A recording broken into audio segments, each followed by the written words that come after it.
for a drive today.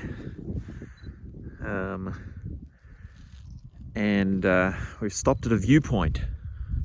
The viewpoint is this one here, the Cano Mount. And looking out there, over to the right a little bit is the North Sea. Strathfenella is straight ahead of us, Burney Hill. And then you can see the beach out over this way a little bit. Or not. The fog is in, we can see pretty much nothing. So that's a little interesting. We're hoping that by the time we get to where we're going, we might be able to see stuff, but you never know. So we're heading up the path here to Craigievar Castle. Thankfully the fog has lifted a little bit in the area that we are in just at the moment, which is great. You can see out over the valleys here and that, you can see that there is fog out over there. But thankfully we can see currently, so that's great. Anyway, hi puppy! Hello puppy!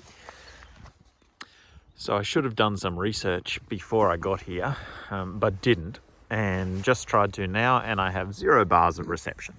So I can't tell you anything at all about this castle, except the name of it is Craigievar Castle, and it's pink. So you can see the pink castle there. It's quite interesting. Not what you would normally expect. You would expect a stone castle and that, but no, this one is pink, and yeah. Anyway, this is the outside of Craigievar Castle. We're going to go for a wander around and see if we can find an information board or something. But at this stage, I can't tell you much more about it. So this is I think this is the front side of the castle here. It's the opposite side to the car park, so. Not really 100% sure, but look at it. It's a great looking little castle. It's not your traditional or typical Scottish castle though. But anyway, it's just started to rain here on us, which is, yay, we left our rain jackets in the car, so smart. So hopefully it just stays light and spitting and doesn't get too heavy. But yeah, Craigievar Castle. Look at the grounds, they're beautiful, well tended. The autumn colour trees that are around. A couple of really interesting big pine type trees there. Some sort of, well, they've got like really sharp needly type things on them. And path there with the leaves that have all fallen. It's just lovely. Jen down in the sticks, down in the sticks down there, taking the photo, trying to make it, as she says, trying to make it look interesting. So this is one of the old walls of the castle. As you can see, it's not rendered or anything like the actual castle building itself. This is how it would have been originally. There's one of the protective walls and the gates. And there's the castle just there. The castle was originally built in 1580. So it's very old, 1580. And it was built by the Mortimer family. And then back in 1610, it was sold off to the Forbes family, William Forbes. And he added construction to the castle and changed it from 4 levels to what you currently see now as 7 levels tall, 7 stories. So that was back in 1610. Now I was just reading that in 1776, so that's a while from the 1610, sorry, just walking on some uneven ground there. But in 1776, 50 of the castle windows were all blocked up. and covered over 50 windows of the castle, so that the landowners here and the castle owners didn't have to pay the window tax. I don't know anything about a window tax or what that actually is on about, but I found that really interesting. So in 1776, they blocked up all the windows, 50 of them, so they didn't have to pay a window tax. So yeah, it's quite interesting. So this is Craigievar Castle. So we've come up the road about another 40 odd miles or so to the village of, now I'm going to probably say this wrong, but Craigellachie. Craigellachie, Craigellachie. And this is a famous bridge here called the Craigellachie Bridge that crosses the river. And we thought we would come and stop and take a little bit of a video and some pictures of it and check it out.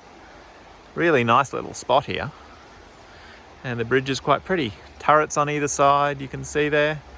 And a single arch spanning the bridge, spanning the river. And beautiful scenery here along the river. Really nice. So this is the Craigellachie Bridge here from the other side. What I was reading was it was built in 1814 and it is a cast iron bridge. So all the iron work on it is cast iron. Apparently it made it lighter to do it that way than the traditional way of doing it, which I'm not sure what that was, but they were able to do it in a nice single span. Beautiful spot here. You can see the river. The river is the Spey River. The River Spey. There's somebody who's flying a drone around here,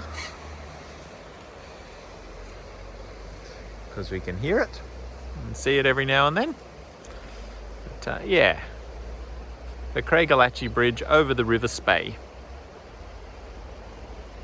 We've just noticed here, where we stopped, the, I don't know whether it is the national flower of Scotland, but it may as well be, or it probably should be. This is a thistle, a genuine Scottish thistle. We haven't seen any anywhere else because it's not the right time of year, turning into winter.